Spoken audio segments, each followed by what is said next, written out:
Dana with the data.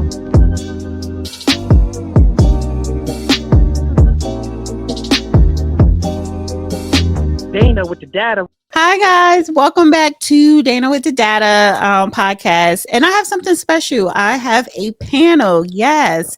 And I've been wanting to do this, start doing panels for a minute now. Just try something different and bring people in to discuss trending topics, evergreen topics.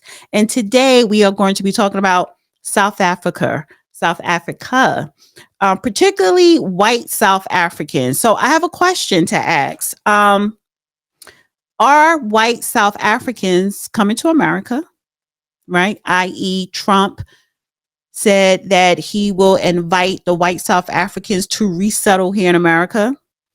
And if so, will white South Africans who benefited from apartheid and were able to generate generational wealth from apartheid, if white South Africans do come here and resettle, will they benefit from the Civil Rights Act? It's interesting. Black people here in America who were against apartheid that was happening in South Africa, but Black people here fighting for civil rights. That's why we have civil rights and the Voting Rights Act. Anti-apartheid, just to have those same white people, same white South Africans come here and benefit off of the oppression that Black people fought to get rid of.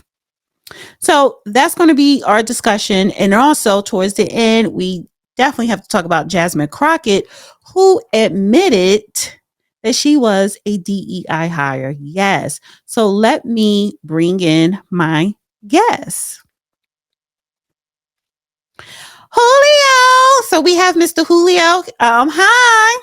How are you, Ms. Dana? It's always a pleasure to be on your panels. Always a pleasure. I'm surprised Fred isn't joining us today on this one. I would actually love to hear his take on Jasmine Crockett. But you know, when we look at the tariffs, right? Not the tariffs, excuse me. When we look at apartheid and will the South Africans coming to the United States, will they benefit from the work that Black Americans have done? The answer to that is yes. I don't want to say unfortunately. I don't want to say fortunately. The reality is Black Americans are the reason that the Civil Rights Act was passed into law. But let's be clear, Black people were not the only ones that benefited from the Civil Rights Act of 63, from the Voting Rights Act of 65, or the Equal Housing Act of 68. Everybody benefits off of the work that Black Americans do, like it or not. Whether we get credit for it or not is not up for us to discuss. It's not up to us. We're not we were not the ones in position of power when the laws were passed. So there's no way for us to prevent anyone else from benefiting off of our hard work. And that's just the reality of the American system. Do I have an issue with it? Not necessarily. Everybody's been benefiting off of us anyway. So if we want to change that, we need to change who sits in office. And that's pretty much all I have to say on that one. All right. Next up, we have Consuelo. Did I say your name right? Wait, let me unmute. All right. Hi, and welcome. Please introduce yourself. Hi, I'm Consuelo Davis. I am the director of Freedmen Descendants Advocacy Group and also the owner of Goddess Health and Wellness. So Dana, thank you for inviting me to your podcast this afternoon. I really appreciate it. So I agree with Dr. Julio. Yes, anyone that comes to America will benefit off of the work of a founding population of Americans. So, you know, we have established a great deal here in America for justice and civil rights. So, of course, everyone gets the benefit. But I do believe that we can also separate ourselves and apply those laws specifically to our group or ethnic group. And we should also make sure people are educated and understand who made sure those laws were passed. So that's my take on it. And we have Mr. Mins. Hi, how are you? Introduce yourself. Hello, everybody. My name is Mins. I'm also known as Mins Tecton. I could be followed on Twitter or X at Love BLK America. That's Love Black America, Black abbreviated. And I'm a founder of Society of Freedmen. also the developer of Freedman101.com. Now, I'm going to try not to repeat what was already said. I'm 100% in agreement with Julio. I'm also 100% in agreement with Consuelo. However, I want to look at this, maybe inject a different a point. The Afrikaans that have been invited to America are being invited based on the treatment that they've been receiving as farmers in South Africa. Right now in America, we have Black Americans who have underwent and still undergo mistreatment here. It's kind of hypocritical. However, whatever they do decide, what we do know is that America is deciding to look out for these white farmers, aka Afrikaans in South Africa, and offer them benefits that they did not deserve or earn, but at the same time stall on providing the same treatment for things that is owed and deserved in this country by a specific group of people such as freedmen. So with that being said, do I think that they deserve to have the same protections and equalities and fair access and so forth, First Amendment rights and access to Second Amendment rights, et cetera, freedom of expression, right? I would say no.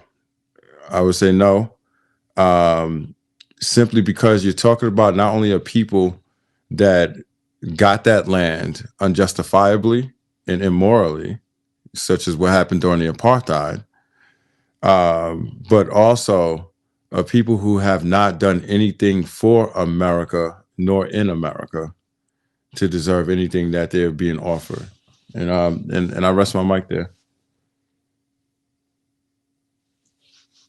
Will and should white South Africans benefit from the Civil Rights Act? That is a question that I'm posing to the panel. I want to play this clip that kind of gives a summation of this topic, and where this whole narrative, how this whole narrative started. And for our last story, we talk about South Africa. As US-South Africa ties hit to rock bottom over land reforms, US President Donald Trump has an offer for white South Africans. Trump wants to give them refugee status in the US, as he believes that they are the victims of unjust laws back home. While the leading groups representing white South Africans have refused the offer, the idea has definitely turned heads. Nearly 70,000 South Africans have shown interest in Trump's plan. So, what happens next? Watch our report for more. Age of America begins right now. US-South Africa ties are on a roller coaster, but without the thrilling highs, they seem to be stuck downhill. Within just 2 months of his second term, US President Donald Trump has picked a bone with quite a few countries. South Africa is among the top few. Trump says South Africa's land reforms are anti-white and the government is confiscating land. Allegations which the Cyril Ramaphosa government has repeatedly denied, but it has only fallen on deaf ears. Trump has unleashed a series of hard-hitting moves against South Africa, like cutting all aid, expelling the South African ambassador, and boycotting the G20 meetings. But from this long list, one has stood out. It's the refugee status for white South Africans, because Trump sees the minority white South Africans with almost 70% of land as victims of racial laws. He has offered them a refugee status in the United States. While the decision caught most people off guard, it seems to have garnered some attention as well. Almost 70,000 South Africans have expressed interest in moving to the United States following Washington's offer. This is as per the South African Chamber of Commerce in the USA, a group representing South African business people living in the United States. Though it's not a government body, the group says it is now involved in registering the interests of those who want to migrate to the US. It has handed over a list to the US Embassy in Pretoria. Out of the 67,042 people who registered on its site, most were aged between 25 and 45 and were mainly Afrikaner or English names. The white population in South Africa is primarily Afrikaans-speaking, descended from Dutch settlers or English-speaking South Africans with British ancestry. Tech billionaire Elon Musk, Trump's so-called first buddy, was born in South Africa and has repeatedly spoken out against the country's land reforms. It's believed that Musk's voice is the one echoing in Trump's ears, shaping his stance on the issue. As Musk and Trump clash with the Ramaphosa government, their stance has found support in South Africa. Last month, hundreds gathered outside the US Embassy in Pretoria to thank the Trump administration for listening to their cause. We are here because Trump invited us to come to America. That's the only reason, and now we're going. Definitely going. If I do get the chance to go, it won't be like a charity case. I would take all my assets, I would sell them, go there, maybe start a life for myself, because I don't see starting a family here in South Africa. So Mr. Trump, thank you so much for noticing that and help making South Africa also great again. But not all South Africans are cheering Trump's plans. Some Afrikaner groups, the same ones that once lobbied for his administration, have now rejected his.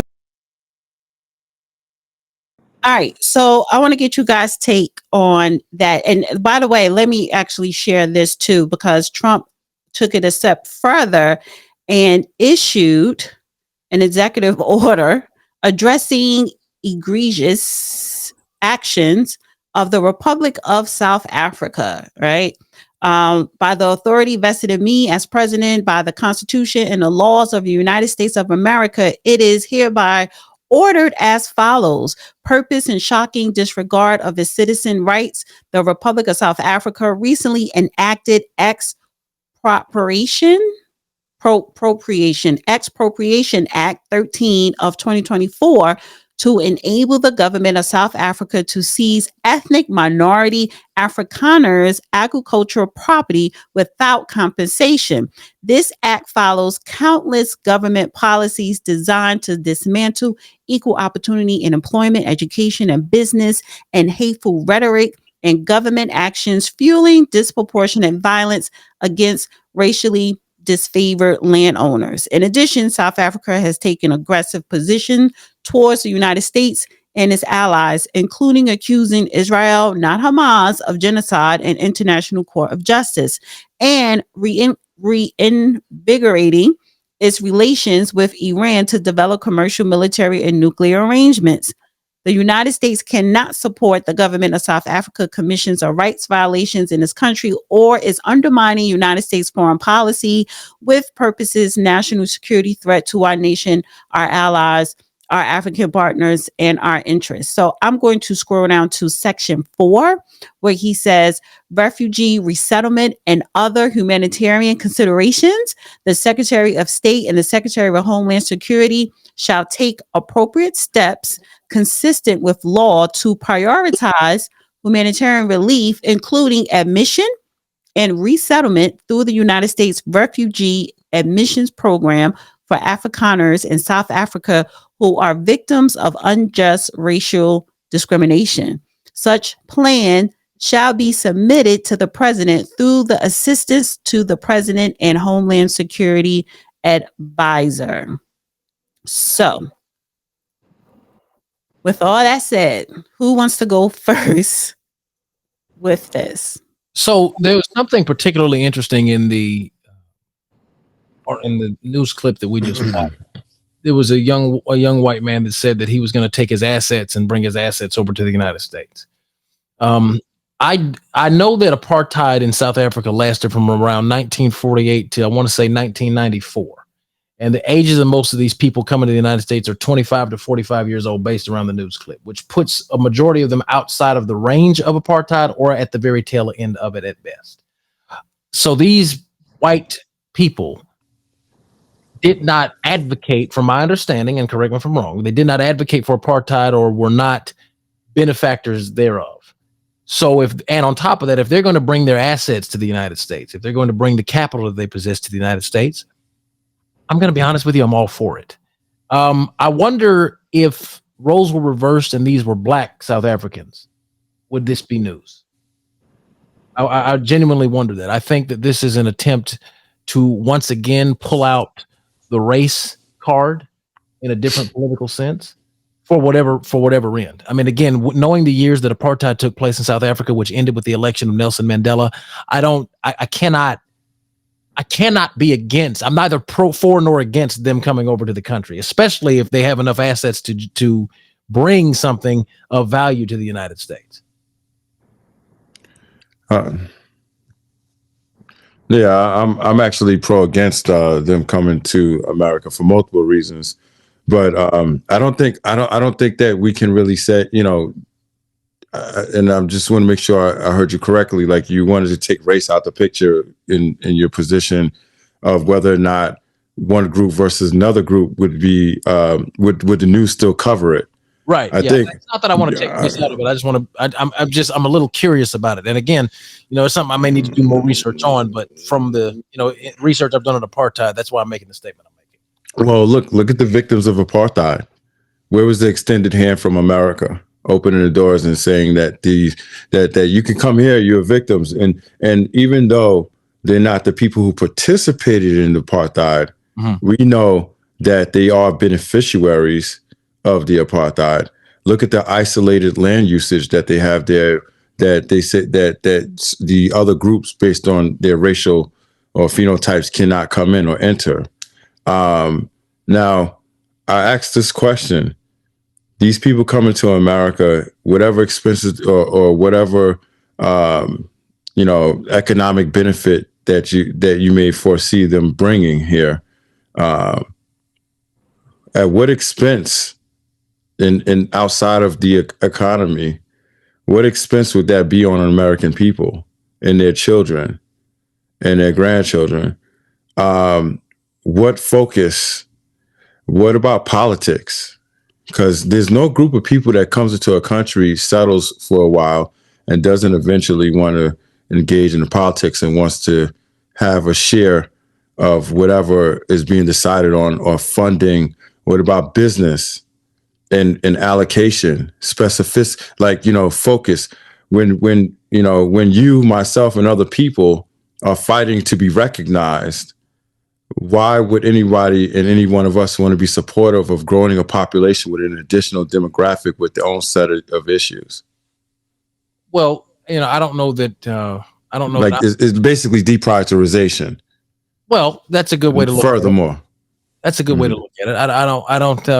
I don't know that I'm currently in the position, and I don't think that many of us now are in the position where we're fighting to be recognized. I think if you're not recognized, I think you're just not working hard enough.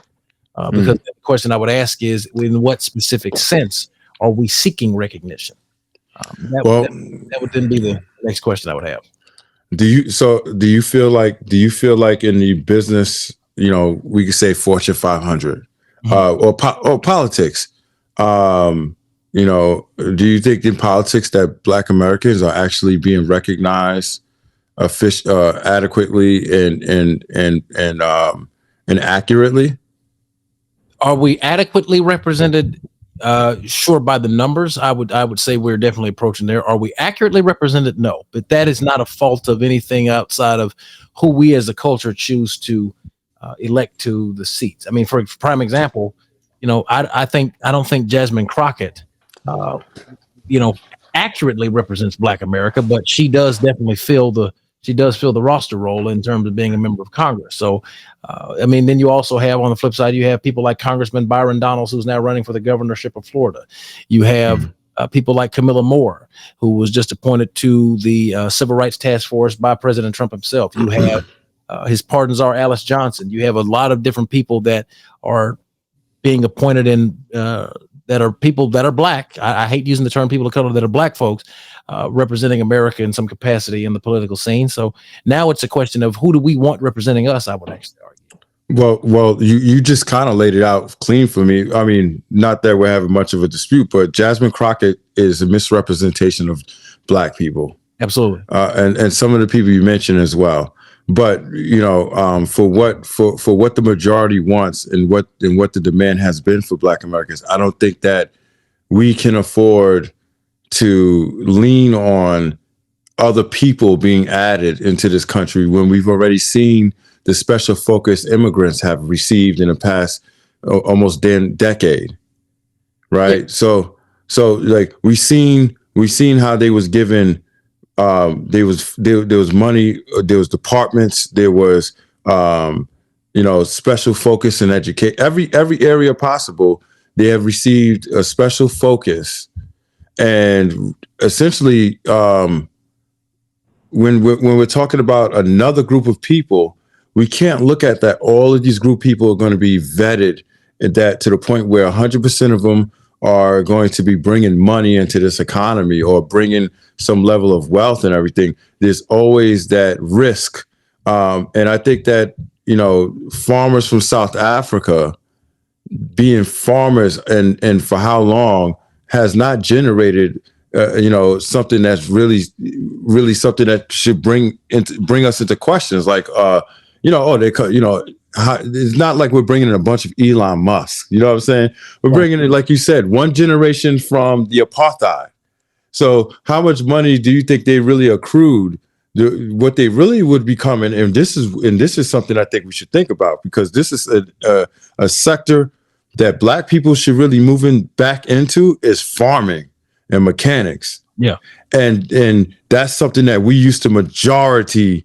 Like I'm talking about of Black people, their backgrounds and skills really used to be into farming and mechanical engineering, and now when we are looking, talk about buying land, and you talk about South Africans coming whose background is farming, right, and homesteading, which is what we're trying to move into. You're talking about money that's going to be focused and allocated into South Africans achieving that before we do. We're basically talking about the Homestead Act all over again with South Africans. And we're going to be overlooked in that. And I want to say that you already have South Africans coming here farming on certain visas. So even in Mississippi right now, there's a case where they were picking South African workers over Black American workers, right, on these farms. And this is Mississippi. And we know we toiled the land in Mississippi for hundreds of years. So I'm in agreement with Men's that we do have to look at this from a standpoint of what are we as a founding, I'm going to keep saying it, a founding population. We cannot stand back and say this is okay. Now, for me, I support some things in Trump. I use them as a tool in his administration. This is not something I agree with at all, because many immigrants have been coming here, right, and taking resources from people, the native indigenous people that should be ours, and we should not be fighting for it with these recent arrivals. And when I hear that they are 24 to 40 years old, that's competition with my generation, my next generation, right? Because I'm a grandmother. So I do believe that we should have all kinds of priority and privileges and precedence here on our land and our soil before others. Now, I do foresee a lot of things happening with this administration, with Elon Musk and what he's basically pushing with Trump. I've already noticed that Americans, right, like Steve Bannon has already said, we don't need a South African coming here and telling us what to do in our country. It's not perfect. However, we can solve our own problems, right? So I think for us as Americans, we need to make sure Trump understands that we deserve any and everything that any and everybody else is coming to America to get, because guess what? He's acknowledged we built America. So he knows we want that farmland as well. So I have spoken a lot about ethno-aggregation, us getting into our own states and having our own local, state, and federal government in a way. We cannot continue to allow others to come into this country and take all of our resources. Plus, they haven't contributed in any way as the Americans, and that means the Black American Negro freedmen. Well, I wouldn't, I don't disagree with you. I think that Black Americans should be, prioritized to some degree, but the reality of it is that is not something that's going to be handed to us. If anyone ever remember watching the original documentary on the March on Washington, the one that Denzel Washington narrated, there's a section in there where Harry Belafonte referenced a conversation that was had between, at the time, A. Philip Randolph, who organized the first March on Washington, and Franklin Delano Roosevelt. And he listed the demands of the Brotherhood of Sleeping Car Porters. They wanted equal opportunity in housing. They wanted equal opportunity in public accommodations. They wanted to be able to sit at the front of the bus way back then. And Harry Belafonte said, and FDR looked at him and he said, "I've heard you make your demands. Now go out and make me do what you've asked me to do." So the only way that the changes that you're talking about and speaking on are going to come to fruition is not through Donald Trump, because people are in the business of putting their people on, and that's how American politics works. So the only way for us to accomplish what you're specifically requesting is, once again, you have to get Black politicians that are concerned with foundations. As you said, I love the way that you phrased it, foundational Black Americans in a way, builders, because we did build the nation. You have to get people that are concerned with that agenda elected to houses of Congress, elected to seats in the Senate, and eventually possibly elected to the presidency of the United States. But until that happens, you have to, I hate to say this, but you have to expect half portion plates sitting at the table. We're not getting crumbs from the master table, though. We're getting half portion plates, though, until somebody becomes about the business of making sure that we get our full portions. We're not going to see the kind of results that you're advocating, that you're speaking on, which I advocate for, by the way. It's just, it's more of a political thing. So Go ahead. let me just interject something real quick, just swinging it back to South Africa and this law, because it's similar to what has been going on in this country for decades and centuries. So this particular new land law, right? The president, Cyril Ramaphosa, I think I'm saying his name right, the president of South Africa. It says the government passed the Expropriation Act, which allows the government to expropriate land in some cases without compensation. And I think maybe that's why a lot of these white farmers are upset, because you could take my land and you're not going to pay me for it. If they were going to pay them for it, maybe they wouldn't be so, upset about it. However, it reignited a national debate over land reform in a country where the legacy of white minority stripping its Black population of land. So it's not, so here in America, white people are the majority, and it's been that way for centuries. But in South Africa, it's in reverse. White people are the minority in numbers, but they are the majority when it comes to wealth and when it comes to land ownership. So, and this law is not a new law. It says here that the ANC has vowed to reduce the stark disparity in land ownership, but progress has been slow since apartheid collapsed in 1994 and Nelson Mandela was swept to power. Because why didn't they do the land redistribution when Nelson Mandela became president? Well, Nelson Mandela, who served over 20 years in a South African prison, wanted to keep the peace, because if he was elected and he's trying to balance the peace in this country, but if he would have did the right thing and redistributed the land, it could have potentially caused an uproar.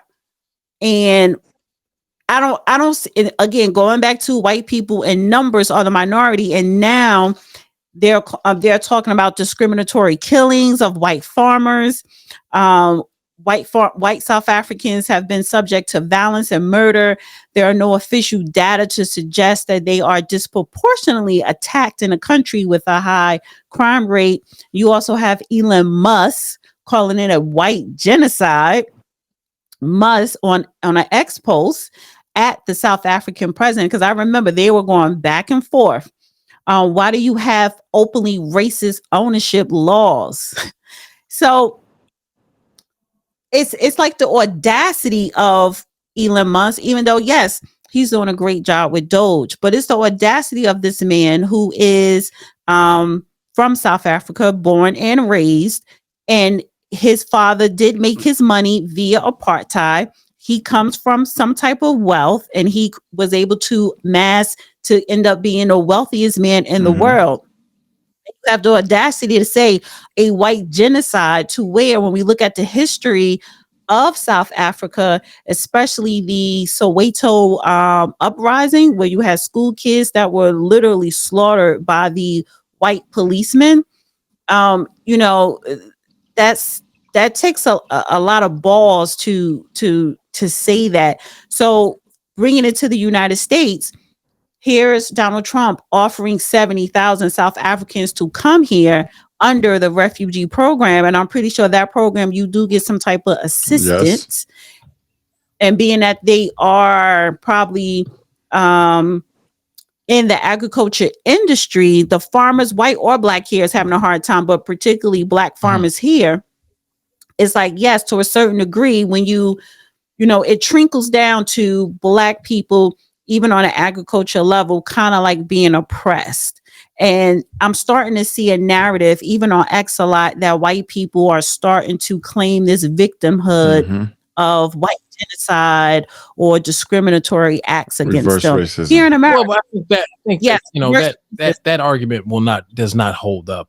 The test, no, it doesn't. In the United States of America, white people could never claim that they're oppressed in any capacity in this country. I think that any white person that even attempts that is just whatever they smoking, boy, they need to put that up. But I think, you know, when we look at it from the South African side, I mean, understand, let's assume that Trump does offer amnesty, or not amnesty. He offers and approves all 70,000 refugees that are coming in from South Africa. They will essentially fall into the mode of white people. So just go ahead and chalk up 70,000 additional white folks into the United States. Is that enough to swing an election? Is that enough to make a massive dent, more than one that already exists, I'm saying, between the voting disparity and the political power gap that exists between black Americans and white Americans? Does that do enough damage? Yes. Okay. I'll tell you why. Okay. If resources and political representation is all swayed to highlight a smaller group, it does more damage to a larger group, because the larger group is the one that needs it most.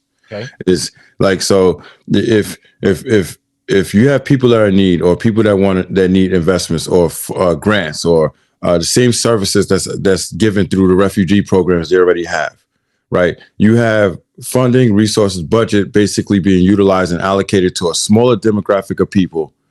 And when the smaller demographic people is receiving most of this focus and funding, right? Money, whether we're talking about, for education, you just look at the Homestead Act, whether you talk about education, whether you're talking about, business and grants, when you're talking about homestead, like the USDA, right? Look at the USDA. And you have everybody else being turned down. Guess what? Majority of those people being turned down would be who? Not just the American, but what type of American? So not only Americans is going to be turned down, specific type of Americans, then you even have more of a specific group of Americans turned down. And who's not turned down? Who gets special access? The 70,000 people that you only think is 70,000. And then what happens when these 70,000 people have children? But then it would go back to my original point, which is now, that's why I asked it that way. We know that is enough to swing an election. That is enough to make a difference. So now it comes down. Okay, we agree with that. Right. So now we have to mobilize. That goes back to my original point. If we as a collective of black Americans do not mobilize and weaponize the political power that we do have to ensure that another class or culture or a race of people can come in and take advantage of programs that we built, that now is our own fault. We know what is coming. What will we do to mobilize and prevent it to the best of our ability? I mean, this is the same. They're setting them up, though, right? When you look at these refugee programs, they are setting them up for success. Whereas we are still having the bootstrap. You're saying politics. Yes, we have an issue with our black leadership, no doubt. However, there are certain things that every time the refugees or the immigrants come into this country, they are set up, right? from based on our wealth that we generated in this country for the country, right? What I mean by that, the Cubans. We can look at the Cuban refugee program that has been ongoing now since the 1960s, right? And now you look at Miami, south of Miami. Many Cubans run Miami. And it's a city that we founded, right? And our ancestors had to go through all of these challenges. And I keep hearing that it's okay for us to have to fight for what is ours. And it's already ours. It's already. No. I don't mean I don't want to misunderstood. I'm not saying that it's okay. I'm saying that it's necessary. There's a lot of things that were not okay that we had to go through in the United States, but they were necessary. You know, you had to. It should not have been necessary for Martin Luther King to say we need to create a bank end movement in Memphis. We need to have an insurance end movement, but it was damn necessary. We are now in the political climate where it is absolutely necessary, whether we like it or not. If we don't collectively weaponize the political power that we possess, we have nobody to blame for what happens to us but ourselves. We need Black politicians now mobilizing more than ever before to genuinely put Black Americans at the forefront of their own political agendas, because all of this stuff can be changed if you get enough members of Congress that are fundamentally and fully convicted and concerned with not refugees being put ahead of Black Americans, but Black Americans simply getting what we deserve in full from various government funding programs, Pell Grants, land grants, anything of the sort. If we don't do that collectively. Right now, the Congressional Black Caucus is majority immigrants. And here's the reason why we don't have the representation right now. They're supporting immigrants. When you got to change that. Representatives voted, and majority of them are in our districts, unfortunately, because we embraced certain humiliated individuals thinking, oh, we're going to be collectively organizing and doing politics together. And they said, no, we're not doing it with you, Black Americans. We're doing it for our people. We're going to make our people come over here and we're going to take what is yours. That is what I'm seeing happen, even on a political level. So I know from the top, from the bottom up, there are immigrants that look like us that are saying, no, we're going to box you out of what is yours. And we have to, and those people are the ones we have to weed out. I'm with you 100% because that's not right. So I want to, thank you. Boy, y'all going at it. I wanted to say this. So first point about, accountability and blame. I just want to make this clear. They will always be to blame, and people who existed here before us will always be the ones to blame. What we do blame and should always hold ourselves accountable for is how we react. But anything that goes into the past and how they treated us and how we failed to react, they will always be to blame. But when we talk about now and the future, I will agree that it's up to us to change that and to make the right choices. And that's why with this thing, we speaking about this, speaking to several people the other day about this, about Trump and his offer to the farmers and everything. I will say this, as Americans, and this is where we have to step outside. It's not really stepping outside of our Black American shoes, but we have to step into our American shoes and look at this and look at everything else as Americans. And you have to ask yourself, like the SWOT analysis, strengths, weaknesses, opportunity, and threats. And when it comes down to strengths, I'm empty-handed. You tell me how this is going to benefit us. When it comes down to the weaknesses, well, hey, white Americans, you're going to have a different group of people that you're going to be competing with, that's going to be saying that they're you, and they're going to be overlooking your children to look for the immigrants, as we've already seen happening with the immigrants that has come into the country in the past. The one, who was it that said we're going to hire people from India because they're smarter than white Americans? That was Vic Swami, wasn't it? Right. So when you have people making statements like that, I think that it's imperative that we don't take this and just talk about how this is a danger and a threat to Black Americans, but this is a danger and a threat to the future of America. What about the cultural preservation of America? If we're going to open the door, see, this is what I want you to think about, Julio and Consuelo and sorry, Dana. All right, hear me out on this. If they open the door to Mexicans, open the door to Guatemalans, open the door to Venezuelans, open the door to everybody, then they open the door to South Africans. At what point are they going to close the door? At what point are they going to focus on America? Because this right here is a gauge. This is a trend. Mm-hmm. This is a trend. So hold that thought. So again, the question I asked, will or should white South Africans benefit from the Civil Rights Act? Because technically they will be considered African Americans. So when we're talking about filling out applications for business loans, those minority business loans for their kids to get scholarships, they could put African American. So yes, everyone benefits from the Civil Rights Act, which was passed due to the sacrifice, sweat, blood, tears, deaths of Black Americans. Everybody benefits, especially immigrants, right? They will benefit automatically. So yes, will they and should they? Because you come here legally, yes, you should. Will they? Absolutely. But going deeper with that, they're African Americans. So it's kind of going to swing back. I'm going to kind of swing back to Consuelo with the freedmen. Let me just set it up. We do need our own group as far as when we're checking off that box for the censorship or certain applications, because I believe the Middle Easterns, they just got their own box via the OMB as well.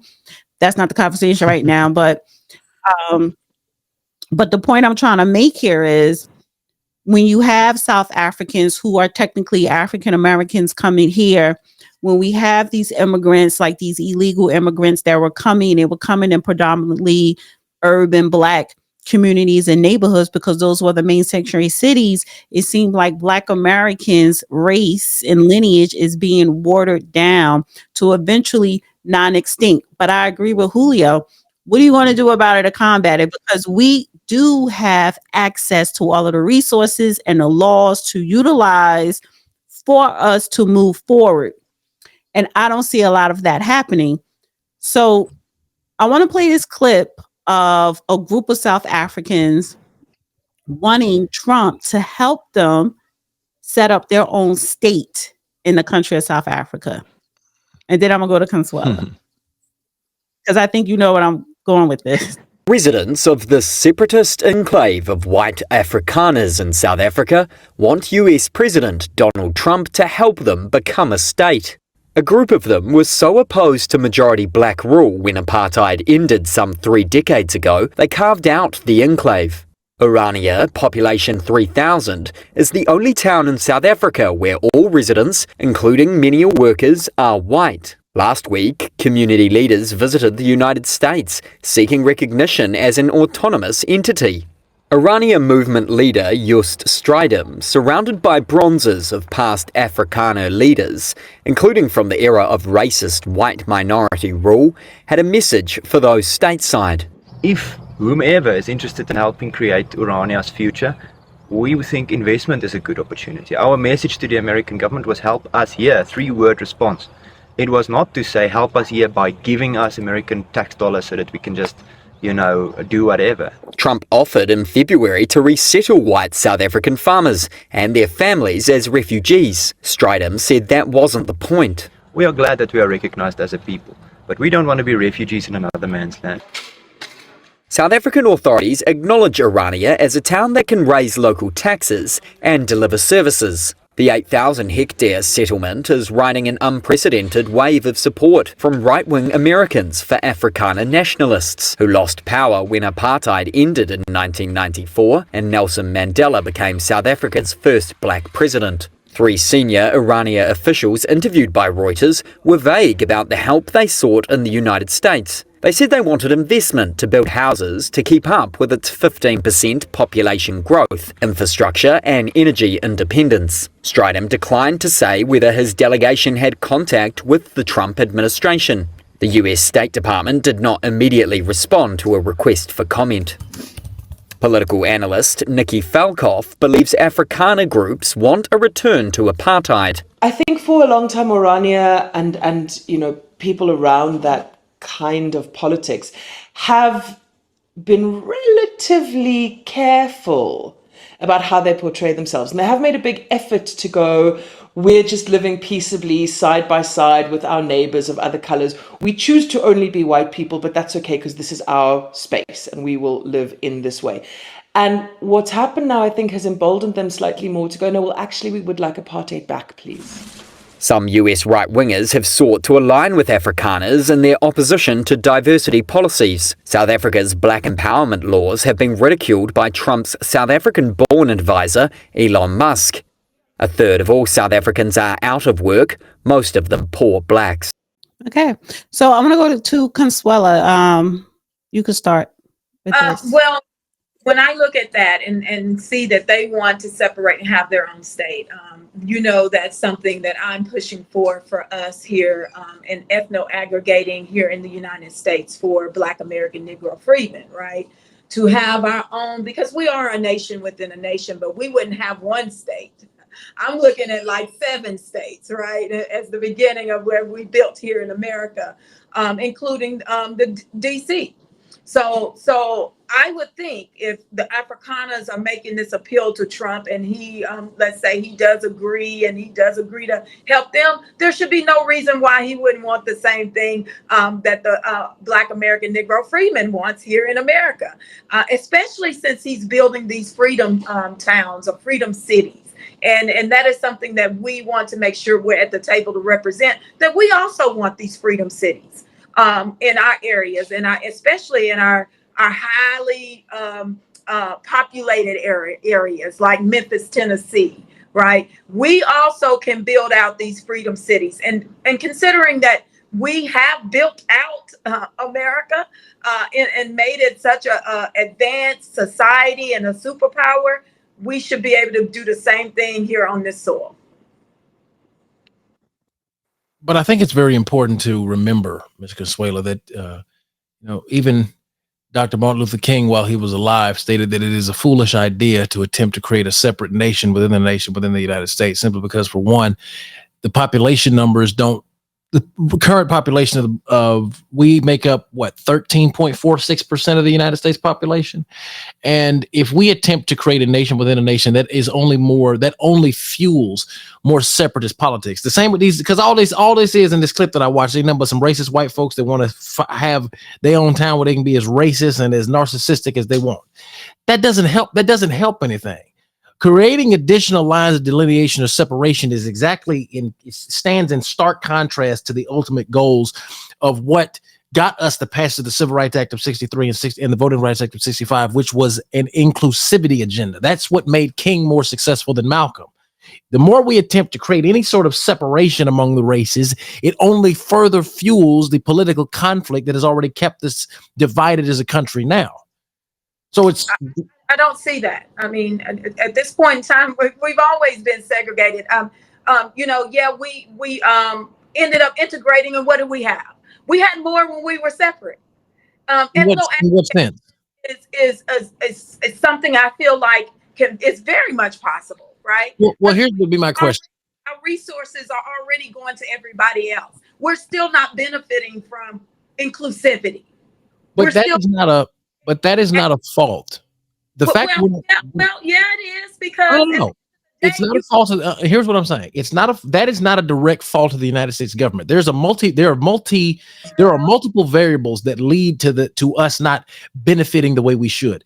The reason that you can say we had more with less, theoretically, is because it appeared that what we had more of, we had more black businesses, we had more concentration of black people within certain geographic areas in the projects. Right. But there's a key factor there that is always missed. Our marriage rates were 15 times higher back then than they were now. And also the black church religion had a stronger hold on the black community in the 1960s than it did now. But collectively, let's not forget, individually, the average American Negro community was still right at or very far below the poverty line. Collectively, which means that all of us together.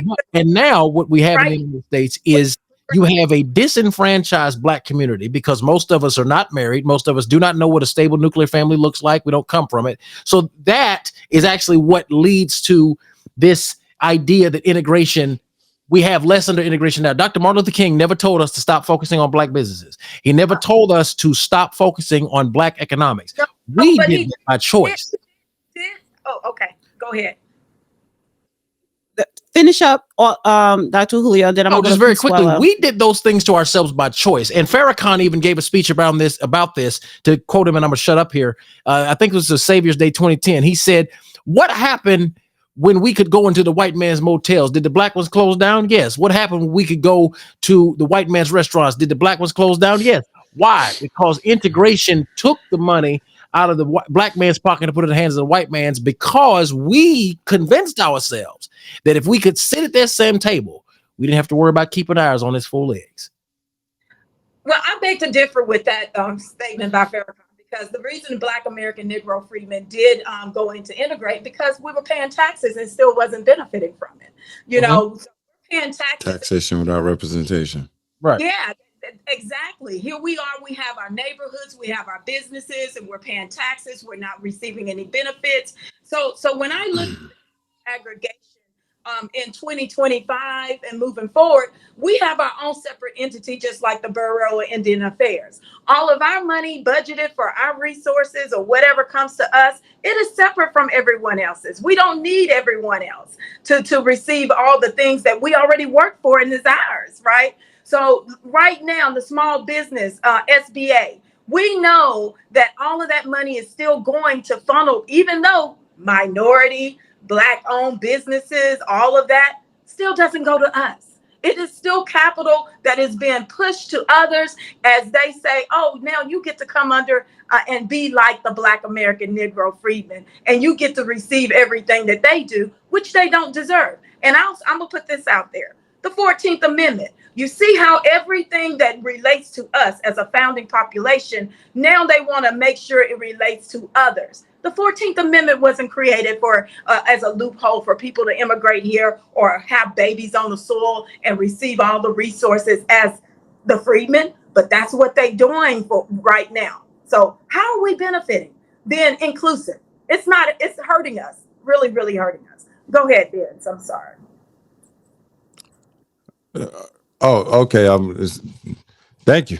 Well, I had a lot to say, but I have a lot to say. No, I don't want to know. I'm not going to dominate the mic, brother. I wanted to hear your thoughts as well. Go ahead. Well, let me just take a survey. Are people good on time? Because the Jasmine Crockett, that's going to be separate. Then that's going to be a separate segment, but that's only going to be like no more than 15 minutes. I got about 15. All right. So Men's, you go ahead and comment, and then I'm going to wrap it up, and then we'll talk about Jasmine Crockett. Okay. Hopefully I don't trigger these two. Yeah, I mean, there's a small portion of me that I can agree with Julio, but that's only because I can put myself in, someone else's shoes to the best of my ability and completely absolve the problems of what South Africans coming into this country, and that is the shoes of another immigrant or second, third generation immigrant. If I put on their shoes, I wouldn't see a problem with having other South Africans come into this country, because I really wouldn't prioritize the future of this country. I will only be here to benefit, make my money and leave.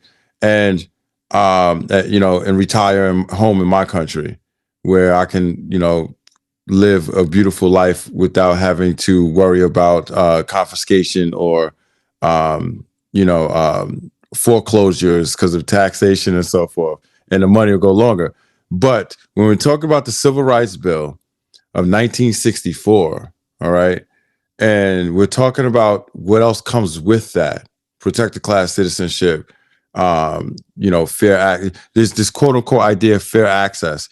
I think that what you highlighted, Dana, earlier when you said that that they will also be considered African Americans is why the 14th Amendment must be interpreted. But also, if it is not, as it stands today, you have them not only being looked at as African Americans, but all it is diversity. Remember, they used to call it diversity, equity, inclusion. Before that was diversity, inclusion, right? But then it was equal opportunity employer and diversity, a diverse employer and all that stuff. Well, now instead of them cherry picking the racially black immigrants, right? Instead of black Americans and saying that they have a diverse environment, they'll just be selecting white people all over again. They will select white people because on paper, they will be racially African American. And we're in that group right now. We're in that group. We're in that group as African American / black.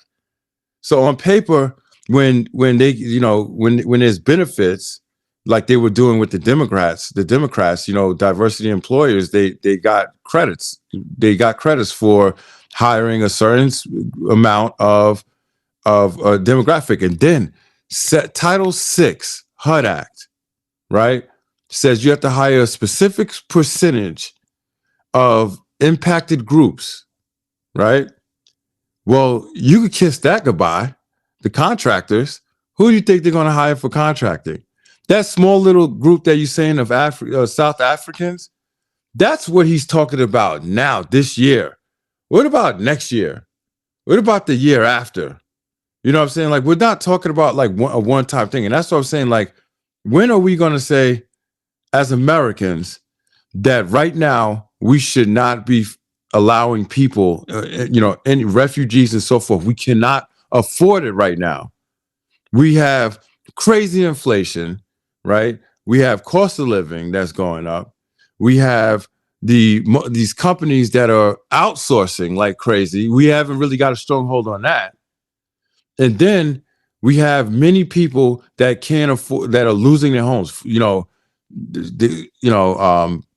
There's projection that we're living in. We're about to reach the housing bubble, right? It's about to be over. But that's speculation. We cannot afford anybody coming into this country. We just don't have it. And I think that what needs to happen is that we need to focus on what we have here, and we need to fix these problems before we add a wild card and don't know exactly what the outcome is going to be. I will tell you one thing, Julio and Consuelo and Dana, what we do know is that anybody bring it to this country, we know we're not going to benefit from, because we haven't historically. That's why we're in a position we're in today, because nobody in these other countries have really done anything good. Oh, and I just want to say something you said about Elon Musk earlier, Dana. Elon Musk did a great job with Doge, but it was his duty. It was his job. It was because that was his task. Anybody, and I would say over 25, at least 50% of Americans could have did the same thing if they were tasked to go look at Doge and the inaccurate, the inconsistencies and so forth and pinpoint. It wasn't a special, talent that Elon Musk had. It was just his duty, and he did what he's supposed to. Something that the other cabinets have not, assigned anybody to do. They did, they just didn't look. But we all could have did the same thing, and I just don't want to give him that type of credit. He did a good job. Well, I give him credit of taking the initiative. So yeah, anybody could have did it, but they didn't. There was nobody that was asked to. He exactly, and he wasn't waiting to be asked. He just did it, and with that, I think Black Americans need to take the initiative and just do it. Don't wait for someone to ask you. Just do it. So listen, with that, this was a great show. This is my first official panel discussion that I've had on my channel, and this is something that I want to start doing. So this is the first. It won't be the last, and you guys will be coming back. I'm sorry, but you will. And I want to thank you for taking the time out to come on And I look forward to having more conversations and expanding the discussions with you guys, in the near future, like next week. So I'm going to go around. I want everybody to give their final thoughts. Go ahead, Consuelo. Yes. So this was great, Dana. I think we need to continue to delve into these different topics and conversations. Get it out there to the masses. I think it's very important because we're lacking the media, right, at this point in time. When you look at certain individuals that have been speaking about us or representing us, they're not truly the individuals or the masses of us in our demographic. So I really appreciate the opportunity and coming back. Definitely. And men's. I want to say thank you for extending the invite. Definitely will respond and be part of whatever you have going on. Definitely had a lot more to say about Jasmine Crockett. Ultimately, she is not us. When we're speaking of representing what we actually stand for, when we're talking about people even from the ghetto, one thing we knew how to do is when we stepped out there in the public, we had class. And she is not the example of that. And as far as the statements that she's made and who she's targeting, I would say that she's only attracting people not because of the ghetto or because it's gutter. It's actually because she thinks that she's using the trend. And a lot of people who vote, unfortunately, does not do due diligence, and they follow the trend. And Black people have been on this Democratic trend for a long time, voting Democrat, vote blue, no matter who. And we're changing that. We are changing that. Policy over politician or policy over party. I will say that it was great having this conversation with you, Julio, Consuelo, and again, Dana. I would definitely be happy to be on your show again. Thank you. Thank you. And I appreciate you coming on. This is the first time that me and you even had a discussion or been on a panel. So I really appreciate you being here and look forward to the next. Dr. Julio. Ms. Dana, it's always a pleasure to be on your panels. Consuelo, it's an honor to meet you. Men's always good to talk with you, brother. And I listen, get off the plantation to save the nation, people. Get off the Democratic plantation so we can begin the process of saving the United States of America. I'm trying to do the work that I know how to do. And I want all of us to just do the same. Whether you agree with me or not, I just want you to learn something. And if you do what Dr. King said, learn, baby, learn, so you can earn, baby, earn, so we can set up our kids and our grandkids and our great grandkids. That's what it's all about. Ms. Dana, I'll be there whenever you call. I'm coming. Thank you guys for tuning in to another episode of Dana with the Data. And thank you to my guest panel. And please, guys, share this video, like this video, comment in the comment section below. Go follow everyone up here. Their tags is going to be in the description. So go check them out. Follow them, support their organizations. And I will be back with more panels discussion. Bye. Dana with the data.